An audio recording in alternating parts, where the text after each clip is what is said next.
Hello, my dear students. Welcome back to my YouTube channel. Once again, you are very welcomed on my YouTube channel. आप आपको इससे जुड़े रहने के लिए आपके लिए बहुत बहुत थैंक यू। और मैं आपको एक बार बता दूं, मैं एक बात ये बताना चाहता हूं, आपको ये क्लियर कर दूं कि आज का मेरा चैप्टर रहेगा, आज का मेरे इंग्लिश ग्रामर पे आपके लिए चैप्टर है बहुत ही मजेदार। आपको मैं नरेशन पढ़ाने वाला हूं। नरेशन में आपको कोई भी आज से प्रॉब्लम नहीं होगी बच्चों। आप खुशी तरीके से with heavy of pleasure and to see and screen आप अपने डाउट को क्लियर करेंगे। आज से आपका नरेशन प्रॉब्लम कभी क्रिएट नहीं होगा। नरेशन आपको पढ़ा रहा हूं, बहुत ही जबरदस्त तरीके से पढ़ाऊंगा। आपको एक एक रूल समझा दूंगा। आपको बहुत ही जल्दी से और कम समय में आपको ट्रिक वाइज पूरे नरेशन समझा दूंगा। आपके नरेशन समझाने के लिए सबसे पहले आपको समझने के लिए आपको अगर मेरे चैनल से जुड़े हैं तो प्लीज, अगर आप नए हैं तो मेरे चैनल को please, I humble request to you, please मुझे एक सपोर्ट चाहिए आपकी। आप चैनल को सब्सक्राइब कर लीजिए अगर आप नए हैं तो। और यदि आपने देख रखा है तो आप सभी मेरे बहुत शुभचिंतक हैं। और मैं आपसे कामना करता हूं ईश्वर से कि आप सभी बहुत अच्छे रहें और अच्छा स्वास्थ्य रहे आपका, और अच्छी तरीके से अपने आप को इंप्रूव करते चले जाएं। ठीक है बच्चों, तो आप देखते रहिए, देखिए किस प्रकार से आप नरेशन सीखेंगे। आपको कुछ बदलने के लिए मैं आपको कुछ ट्रिक बताता हूं। इसमें जो नरेशन में जो चेंज होते हैं, 5 प्रकार के ये सेंटेंस होते हैं, इसमें सेंटेंस आते हैं। सबसे पहला आपका असर्टिव सेंटेंस आता है, असर्टिव सेंटेंस। दूसरा नंबर आता है आपका इंटेरोगेटिव सेंटेंस, इंटेरोगेटिव सेंटेंस। तीसरा आता है आपका इंपरेटिव सेंटेंस। नंबर 4 पर है आपका ऑप्टेटिव सेंटेंस। और नंबर 5 पर है आपका एक्सक्लेमेटरी सेंटेंस।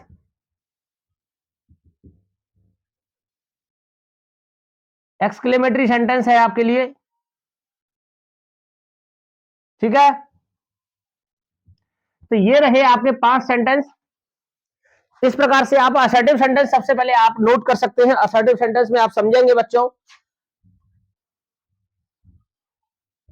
असर्टिव सेंटेंस शुरू कराने से पहले मुझे आपको एक चीज बतानी है जो बहुत ही ज्यादा इंपॉर्टेंट होती है आपके इस चैप्टर में। Very important in this chapter of the narration. Narration में सबसे ज्यादा इंपॉर्टेंट पॉइंट क्या है कि आपको चेंज करने वाली चीजें आनी चाहिए बच्चों। चेंज करते हैं कौन कौन से, जैसे वर्ड्स हैं जो आपको चेंज करने हैं।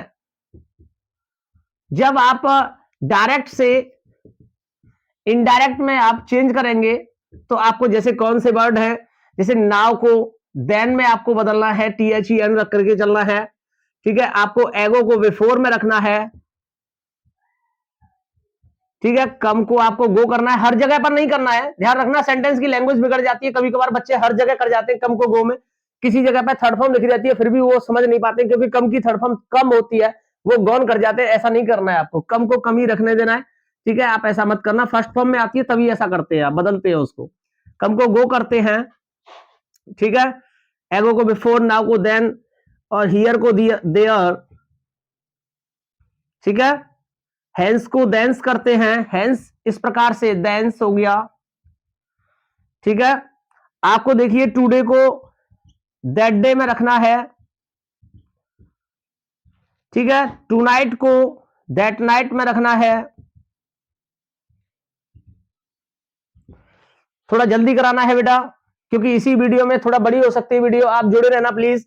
बड़ी हो सकती है लेकिन आपको बहुत अच्छे तरीके से समझने को मिलेगा, ठीक है। यस्टरडे को आपको, यस्टरडे आपको मिलना है, आपको करना पड़ेगा द प्रीवियस डे में। यस्टरडे हो जाता है, प्रीवियस डे हो जाता है, और द लास्ट को भी आप इसी में करेंगे। The last, last day, last week, last year, last month, आपको the previous day, previous week, previous month, previous year, as you like, ठीक है। फिर आपको उसके बाद में करना है, जैसे टुमारो दिया है या दी नेक्स्ट दिया है, जैसे next day, next week, next month, next year, ठीक है। तो आपको क्या करना है, उसमें उसके सामने आपको द फॉलोइंग डे लिखना है, ठीक है। Following day, following month, following week, following, ठीक है। इस प्रकार से करना है। तो देख लीजिए बच्चे, इसको स्क्रीनशॉट ले सकते हैं आप लोग, ठीक है। आगे चलते हैं, कुछ ऐसे सेंटेंस भी बताऊंगा मैं आपको जो आपको बदलने होते हैं नरेशन, डायरेक्ट से इनडायरेक्ट बनाते समय आपको बदलने होते हैं।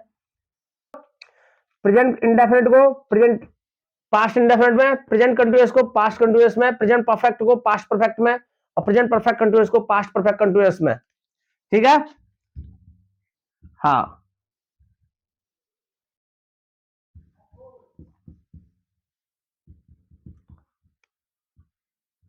ठीक है सर, ये आपको ये देखना है।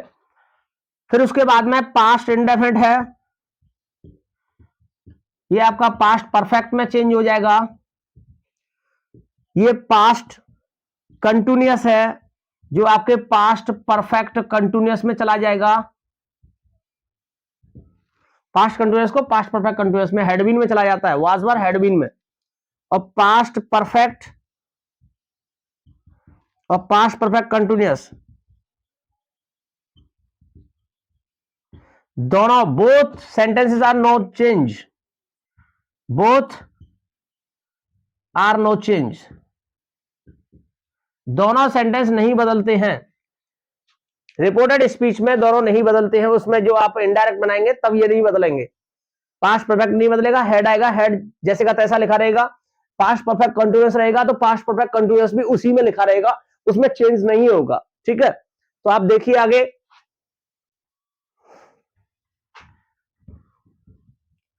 अब मेरा आपके लिए रूल सबसे पहला स्टार्ट होता है, देखिए रिपोर्टिंग वर्ब है भाई साहब, ये इधर वाली बाईं तरफ जो आपको दिखाई दे रही है रिपोर्टिंग वर्ब है, और ये इन्वर्टेड कॉमा है। इन्वर्टेड कॉमा उद्धरण चिन्ह होता है भाई साहब, हिंदी में उद्धरण चिन्ह बोलते हैं उसको। ठीक है, ये रिपोर्टिंग स्पीच है, रिपोर्टिंग वर्ब भी, रिपोर्टेड स्पीच भी बोल सकते हैं इसको, रिपोर्टिंग स्पीच भी बोल सकते हैं इसको। शॉर्ट में मैं आपको आरएस बोलता हूं, और इसको शॉर्ट में मैं आपको आरबी बोलता हूं। तो अब इसको आरबी और आरएस में ही देखेंगे भाई साहब आप इससे आगे। अब मैं रिपोर्टिंग वर्ब और रिपोर्टेड स्पीच बार बार नहीं कहूंगा, मैं सिर्फ शॉर्ट में बोलूंगा रिपोर्टिंग वर्ब और रिपोर्टेड स्पीच। ठीक है, तो आप देखिए यदि रिपोर्टिंग वर्ब आरबी का टेंस अगर आपका प्रेजेंट या फ्यूचर में दिया है तो याद रखना, इनडायरेक्ट जब आप बनाएंगे तो रिपोर्टेड स्पीच के टेंस को आप नो चेंज रखेंगे। क्या रखेंगे बेटा? No change. इसको you can change, you can't change in direct speech. आपको ये इनडायरेक्ट स्पीच में नहीं बदलना है। ठीक है, इनडायरेक्ट सेंटेंस में नहीं बदलना है, आपको नो चेंज रखना है। जैसे मैं आपको बता दूं, he says to me, inverted comma, comma inverted comma start है आपका। He says to me I am a good boy. तो देखिए यहां से सबसे पहले मेरा आपको मेरे लिए आपके लिए मेरा सुझाव रहेगा कि ये फर्स्ट पर्सन जो आते हैं, first person I, me, my, ये फर्स्ट पर्सन की फैमिली है पूरी, है कि नहीं है? तो फर्स्ट पर्सन की फैमिली है, आपको सीख लेना चाहिए कि फर्स्ट पर्सन रिपोर्टेड स्पीच में जो आता है वो आप जब इनडायरेक्ट बनाते हैं तो इनडायरेक्ट के लिए आपको क्या करना है, ये आरबी के सब्जेक्ट के अनुसार चेंज होते हैं। इन्वर्टेड कॉमा के स्थान पे आपको दैट लगाना है। ठीक है, ये फर्स्ट पर्सन के होते हैं। फर्स्ट पर्सन में यदि वी आ जाता है, वी, अस और कुछ भी दे रखा हो, फर्स्ट पर्सन के सब्जेक्ट ये आरबी के सब्जेक्ट के अकॉर्डिंग चेंज होते हैं। तो आई आया है तो आई सिंगुलर रहता है, तो ये सिंगुलर है। राम, श्याम, गीता, सीता कुछ भी दे रखा हो यहाँ पर, उसी के अकॉर्डिंग यहाँ पे सब्जेक्ट आएगा। आई के ये ही है तो ही के अकॉर्डिंग ही आ गया। ठीक है, यहाँ राम होता तो राम का जेंडर लिखा जाता ही। ठीक है बच्चों, फिर उसके बाद में आपको लगाना है, यहां सीता होता तो सी लिख जाता। ठीक है, अच्छा उसके बाद में जैसे वी दिया हुआ है, यहां पर क्या दिया हुआ है, वी, और वी प्लूरल सब्जेक्ट है फर्स्ट पर्सन का, और प्लूरल सब्जेक्ट है फर्स्ट पर्सन का तो प्लूरल, अब ये भी सब्जेक्ट के अनुसार बदलेगा। यहां एक वचन में है सिंगुलर में, ये प्लूरल में है, तो इसको प्लूरल ही करना पड़ेगा। आपको क्या करना पड़ेगा, प्लूरल ही बनाना पड़ेगा। और प्लूरल में थर्ड पर्सन का क्या हो जाता है, कर्ता सिर्फ एक ही होता है, दे, फिर यहां दे लिखना पड़ता है आपको। Yes you understand? ठीक है, उसके बाद देखिए अब उसको छोड़ते हैं, आई को बदलते हैं तो ही। सुनिए मैं आपको इस जगह पे एक और बात बताता हूं, यहां से इसको रिमूव कर देते हैं। देखिए यहां से देखिए, देखो मैं आपको बहुत अच्छे तरीके से समझाने का प्रयास कर रहा हूं, आप इसी पे फोकस रखना कि यहां पर आपके लिए अगर सेज, सेड और सेइंग के बाद टू प्लस ऑब्जेक्ट आ जाता है रिपोर्टिंग वर्ब में। रिपोर्टिंग वर्ब में यहां सब्जेक्ट रहता है, तो इसको इनडायरेक्ट में जब बदलेंगे आप, तो से को टेल में, सेज को टेल्स में, और सेड को टोल्ड में रखेंगे, और सेइंग को टेलिंग में रखेंगे। ठीक है, याद रखना प्लस ऑब्जेक्ट आएगा, टू नहीं आएगा इसमें। इन्वर्टेड कॉमा के स्थान पर आपका in place of inverted you put in the sentence correcting word that. Okay, do you understand? ठीक है, तो ये करना है। अगर ऑब्जेक्ट नहीं आए तो ये सेम लिखने हैं, से का से लिखा रहेगा, सेज का सेज लिखा रहेगा, सेड का सेड और सेइंग का सेइंग लिखा रहेगा। अगर इसमें कोई हेल्पिंग वर्ब आ जाती है रिपोर्टिंग वर्ब में, तो वो भी सेम लिखी रहती है, इसको बदलते नहीं है। बदला सिर्फ रिपोर्टेड स्पीच जाता है, रिपोर्टिंग वर्ब नहीं बदला जाता है। ठीक है बच्चों, तो देखिए ही टेल्स, इसमें ऑब्जेक्ट आया है, टू प्लस ऑब्जेक्ट दिया है इसमें, तो ही टेल्स मी, टू सहित आपके इन्वॉल्व होता है, टू इन्वॉल्व हो गया इसमें, सेज टू चला गया, टेल्स में आ गया। ठीक है, चेंज होकर के आई सब्जेक्ट के अकॉर्डिंग चेंज हो गया, ही तो ही आ गया। इजेएमआर टेंस है प्रेजेंट, सिंपल प्रेजेंट का, तो ये आरवी का टेंस प्रेजेंट में दिया है, तो इसलिए आरएस का टेंस नहीं बदलेगा। तो टेंस नहीं बदलेगा तो क्या करेंगे इसमें, ही के अकॉर्डिंग क्या हो जाएगा इसमें, इज हो जाएगा, अ गुड बॉय। ये हो गया आपका सेंटेंस बन के तैयार हो गया भाई साहब, देख लीजिए, दोबारा समझिए, मैंने बहुत सारा समझाया है इसमें से। अरे मैं ग्रामर में आपको भाई साहब क्या कहते हैं, मेकर बना दूंगा, खुद का मेकर, तुम खुद बनाना लग जाओगे। ठीक है, आपको रूल पढ़ने की आवश्यकता नहीं पड़ेगी इतनी, सेंटेंस से सेंटेंस करेक्शन करोगे, कहीं भी आ जाए, कंपटीशन में आ जाए, किसी भी एग्जाम में आ जाए, बोर्ड एग्जाम में आ जाए, आपको कोई प्रॉब्लम नहीं होगी। मैं बच्चे को खुद मेकर बनाता हूं, उसको रट्टा छपाने वाला नहीं बनाता, बच्चे को समझा समझा करके मैं उतना, तभी तो मैं कहता हूं कि भाई बच्चे भूल जाते हैं, कहां भूल जाते हैं, मेरी क्लास ज्वाइन कर लो, भूल करके दिखाओ फिर है। अरे समझाने से क्यों थक जाते हैं लोग, समझाना पड़ता है भाई, बच्चा कोई कमजोर है तो उसको 4 बार समझाना पड़ता है, 10 बार समझाना पड़ता है, समझा नहीं पाते हैं तभी तो बस जबरदस्ती किया, 2 डंडे दिए, बस हो गया काम, ऐसे थोड़ी ना हो जाएगा।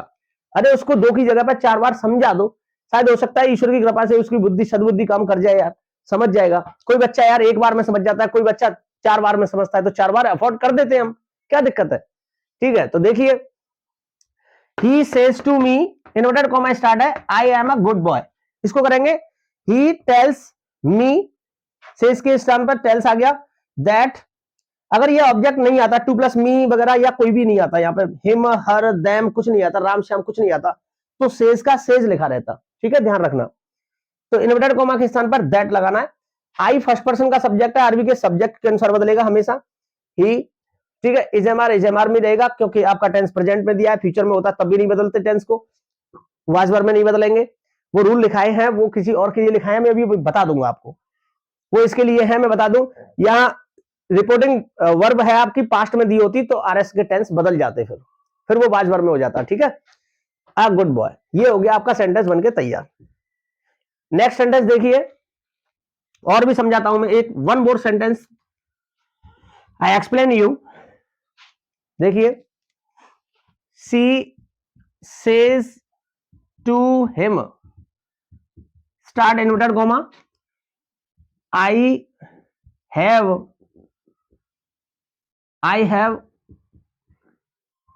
डन दिस वर्क, तो सी सेज है, सेज टू हिम, तो she tells him that, I first person RB के सब्जेक्ट के अकॉर्डिंग, सब्जेक्ट हो गया सी, हैजम ही रहेगा, आई के अनुसार बहुवचन हो गया तो सी, एक वचन हो गया हैज डन, और दिस का दैट हो जाएगा, और क्या हो जाएगा, वर्क। ये हो गया आपका सेंटेंस कंप्लीट। ठीक है, यदि आरबी का टेंस पास्ट में होता तो आरएस का टेंस बदल जाता, कैसे, दूसरा पॉइंट है भाई साहब मेरा, जैसे Mohan said to me, inverted comma,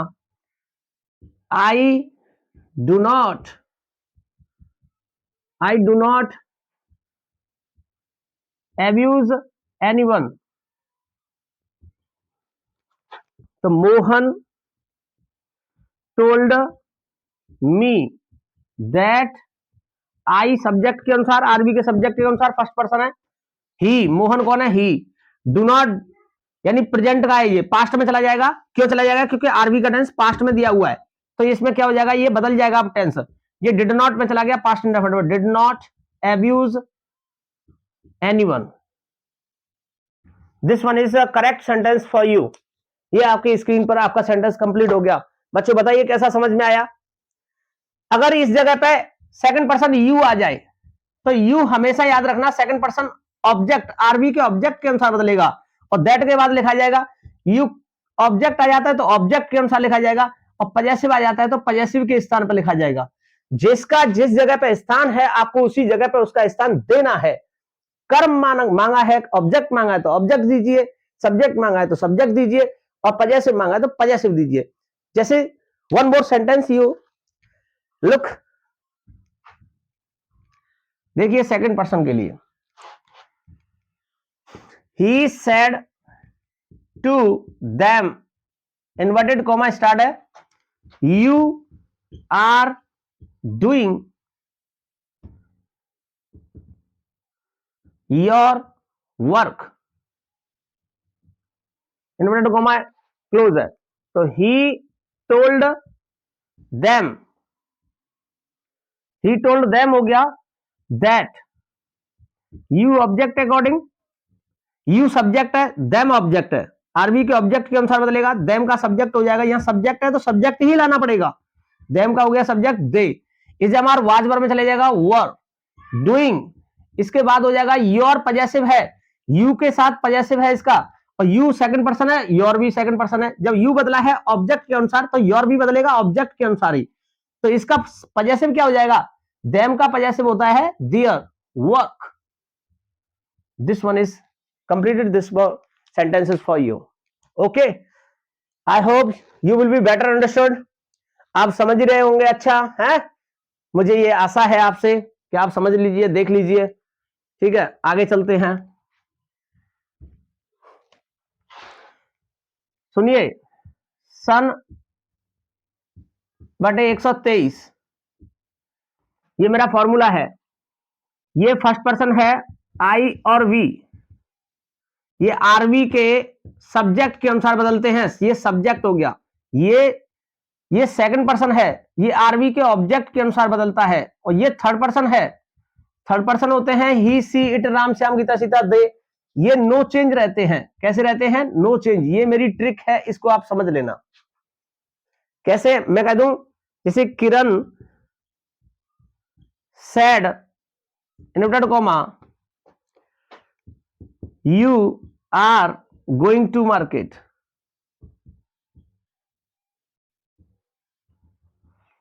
ठीक है, तो देखिए किरण said that, अब यू सेकंड पर्सन है, यू सेकंड पर्सन ऑब्जेक्ट के अनुसार, ऑब्जेक्ट दिया नहीं है, इसमें एक कंडीशन अप्लाई होती है कि यदि थर्ड पर्सन में आरवी का सब्जेक्ट दिया हुआ है, आरवी का सब्जेक्ट थर्ड पर्सन में दिया है, एक वचन में है, तो इसमें ऑब्जेक्ट मी मान लेते हो, मी का करता हो जाएगा आई, इस हमारे वाज वर्ब में आई के साथ वाज आता है, गोइंग टू मार्केट हो जाएगा। ठीक है बच्चों, गोइंग टू मार्केट यहां आप लिख सकते हैं,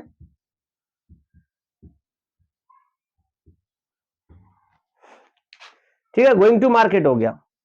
अगर ऑब्जेक्ट नहीं आया तो इधर देखना, अगर ये थर्ड पर्सन में बहुवचन प्लूरल में होता, यानी क्या है, दे होता, द बॉयज होता, कुछ भी होता यहां पे, तो यहां फिर क्या है, जैसे फर्स्ट पर्सन में बहुवचन मान लेते अस, क्या मान लेते, अस मान लेते, अस का सब्जेक्ट हो जाता फिर वी, ये यहां के आरबी के सब्जेक्ट पर डिपेंड करता है भाई साहब। आरबी का सब्जेक्ट थर्ड पर्सन में एक वचन है तो यहां मी मानेंगे, या थर्ड पर्सन में बहुवचन है प्लूरल है तो यह अस मानेंगे। कभी कभार ऐसा हो जाता है कि कभी सब्जेक्ट मान लेते हैं, लेकिन ऐसा कुछ नहीं है, हर जगह पर नहीं होगा, अपने आप बनाए अनुसार नहीं चलेगा। ठीक है, उसके बाद में अगर यह फर्स्ट पर्सन दिया है तो यह थर्ड पर्सन में हिम या हर मान लेते हैं, ऑब्जेक्ट आरबी में ऑब्जेक्ट मान लेते हैं। यदि वी दिया है तो यहां देम मान लेते हैं थर्ड पर्सन में। इधर अगर फर्स्ट पर्सन दिया है तो इधर थर्ड पर्सन मान लीजिए, अगर इधर फर्स्ट थर्ड पर्सन है तो इधर फर्स्ट पर्सन मान लीजिए, ये याद रखो आप। ठीक है,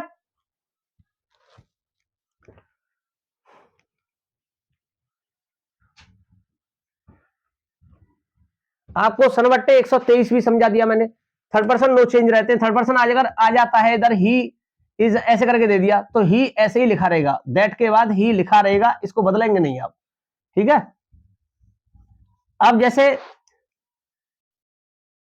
सुनिए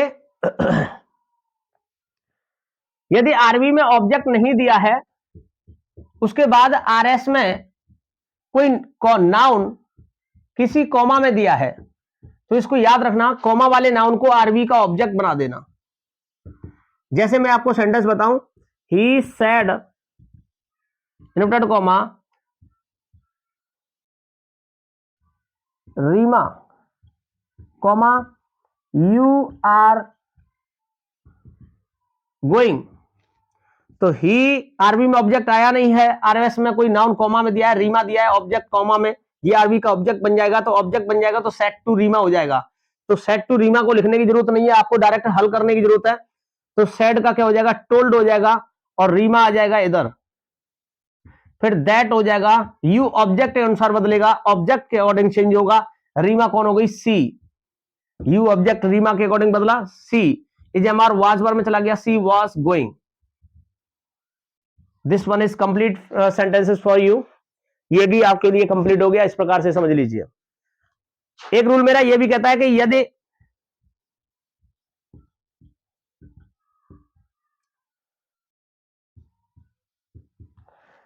यदि आरबी के दोनों सब्जेक्ट ऑब्जेक्ट एक ही जेंडर के हो, जैसे ही में हो या सी में हो, तो जैसे आई सेल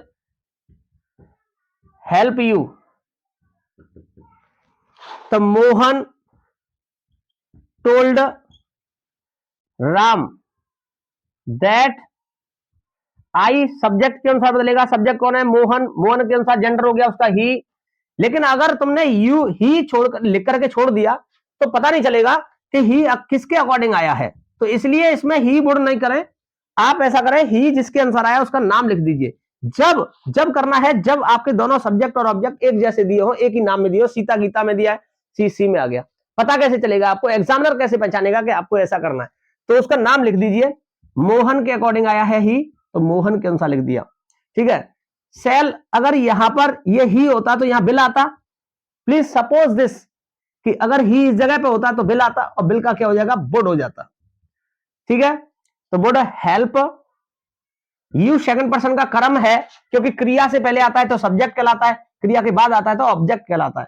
तो यू राम के अनुसार बदलेगा, राम भी ही है, तो इसका हिम हो गया जेंडर, और इसमें उसका ऑब्जेक्ट बन गया हिम, और इसके राम के अनुसार आया तो राम नाम लिख देंगे आप, ये आपका कंप्लीट सेंटेंस हो गया। तो इस प्रकार से भी आप लिख सकते हैं, कर सकते हैं, ठीक है। मेरा नेक्स्ट चल रहा है, नेक्स्ट सेंटेंस, नेक्स्ट रूल की तरफ चलते हैं बच्चों, आपके लिए बहुत अच्छे तरीके से समझते जा रहे हैं बच्चों, आप बोर मत होना प्लीज, बोर होने की जरूरत नहीं है, शिक्षा में कभी बोर नहीं होते हैं प्लीज, ठीक है बच्चे, बोर मत होना प्लीज, मेरे साथ जुड़े रहो भाई साहब, मैं आपको अच्छी तरीके से समझाता जाऊंगा, ठीक है, आप बोर मत होइए, ठीक है। तो देखिए आपका ये सेंटेंस है, किसी भी प्रकार से चलते जा रहा, आपको प्रॉब्लम नहीं लेनी है, आपके यहां से कभी भी कंपटीशन में आ जाए, बोर्ड में आ जाए, आपका 2 नंबर का सेंटेंस आता है, 2 नंबर का आप जबरदस्त जाते ही झटक से ही आपको ये क्रॉस कर देना है, ठीक है, तो आपके 2 मार्क्स क्लियर हो जाएंगे। तो देखिए जैसे बच्चों को पूछ दिया जाता है थैंक यू सर, ऐसे करके आ जाता है, आई होप सर ऐसे करके बोला जाता है, आई फील सर ऐसे करके बोला जाता है, इनके लिए ध्यान रखना, वेलकम सर ऐसे करके भी बोले जाते हैं। तो ये आपके हैं, थैंक के लिए सैड के स्थान पर आप थैंक्ड लिखेंगे, रेस्पेक्टफुली थैंक्ड, और भी जबरदस्त बना लीजिए उसको, रेस्पेक्टफुली थैंक्ड, ठीक है।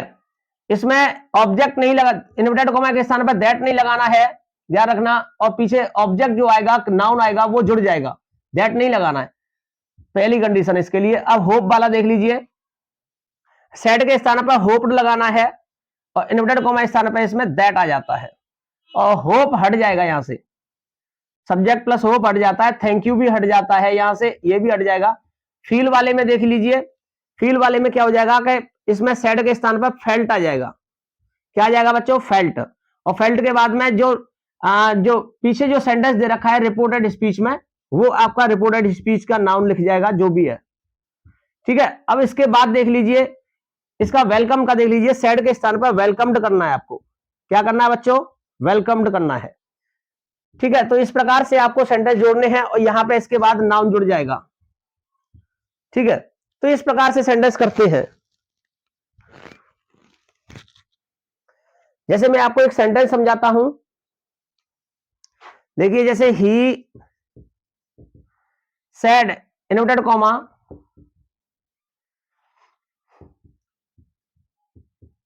थैंक यू माय टीचर, तो आप करेंगे इसको ही रेस्पेक्टफुली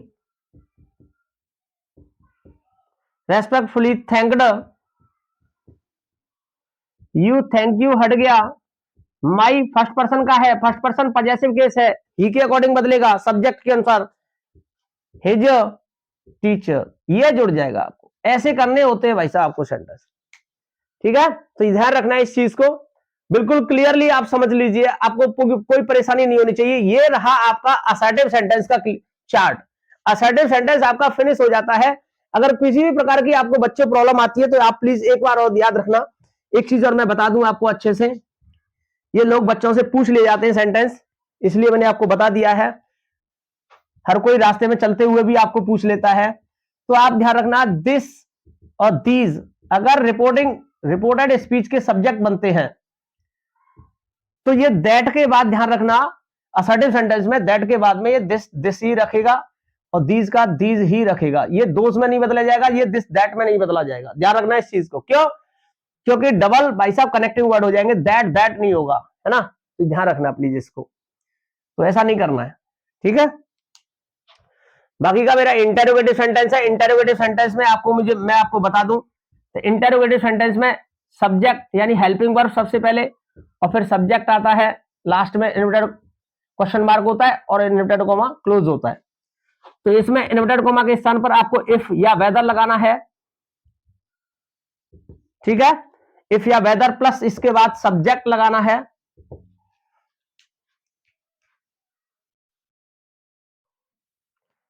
तो कैसे लगाना है आपको सेंटेंस? जैसे मैं कह दूं he said to me inverted comma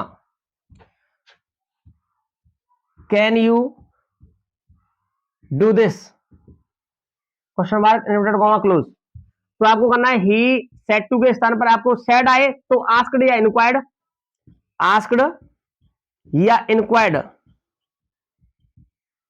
ठीक है, और सेट टू नहीं आए, सेट टू भी आए तब भी आस्क्ड या इंक्वायर्ड, टू को इन्वॉल्व करते हुए। ऑब्जेक्ट दिया है मी, तो मी लगा देंगे।